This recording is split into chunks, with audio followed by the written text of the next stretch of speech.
Right after World War II, after Germany fell and Hitler died, you had the Soviets over here, and they're like, Germany must have a... Because they were mad at Germany for being jerks and stuff. Then there was President Truman over here running America, and he was all against being mean to Germany because he felt bad for them. Except really, he was like, I don't like communism. So he wanted to help Germany, so they'd be like, yes, it's Americans is good, and Soviet Russia is bad. So they'd be all against communism and stuff. Except Truman couldn't just help Germany because Stalin was a big guy and could take him down. So President Truman and Mr. Stalin met at this place in Germany called Potsdam to figure out what they were going to do with Germany.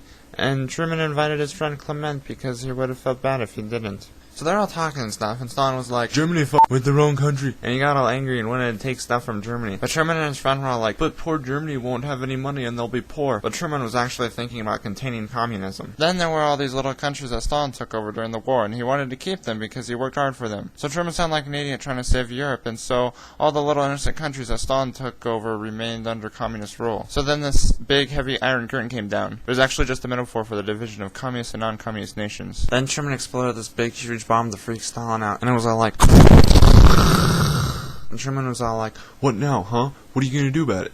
So Truman was angry because Stalin didn't want to let his countries rule themselves. Then Truman called up his pal George and was like, hey George, I don't get why Stalin's being mean. Then George was like, I tell you what I'm gonna do. I'm gonna write a 5,540 word long telegram about Stalin and why he's being such a jerk. So then Truman received this very long telegram that pretty much said Stalin was a sissy and was afraid of the West and feared communist fall. George was like, yeah man, Joseph is pretty serious and he's not going back down. It's impossible. Thanks man, I appreciate it. So then President Truman got an idea. I'm going to contain communism so it doesn't spread. I shall call it containment. Except it didn't sound very nice, so he changed it. I will help weak countries so they can fight communism. Then I shall call it my doctrine. Then Stalin was over here taking stuff from East Germany, so Truman and his British buddy got mad and threatened Stalin with some atomic bombs. Since now that everyone was mad at Soviet Russia, they decided to make a club and call it the We Hate Communist Club. But then they changed it to NATO because it sounded cooler. They also let West Germany join too. So then Stalin got together with his communist buddies and made a communist club. Then everyone was all nervous and stuff because the two clubs kept showing the other club how big they could make stuff explode. And they're afraid that maybe they'd blow each other up. So the entire world was all freaking out because they thought for sure they were going to get the crap blown out of them. That wasn't all though. You also had China over here and they were having personal issues. And this guy named Mao was all for communism, except these other Chinese people weren't. So they were all fighting and stuff. Then Truman sent the anti-communist Chinese people a Fred Meyer's gift card with $2 million on it so that they could buy guns and stuff to fight with. Except there were more communist people, so they kicked the non-communist people's butt. Then all these countries like Korea and Vietnam were getting bullied by communists, and Truman was all like, my doctrine to the rescue. So he jumped in and tried to help them. Then Truman retired and this guy named Dwight became president. And then over in Soviet Russia, Stalin died.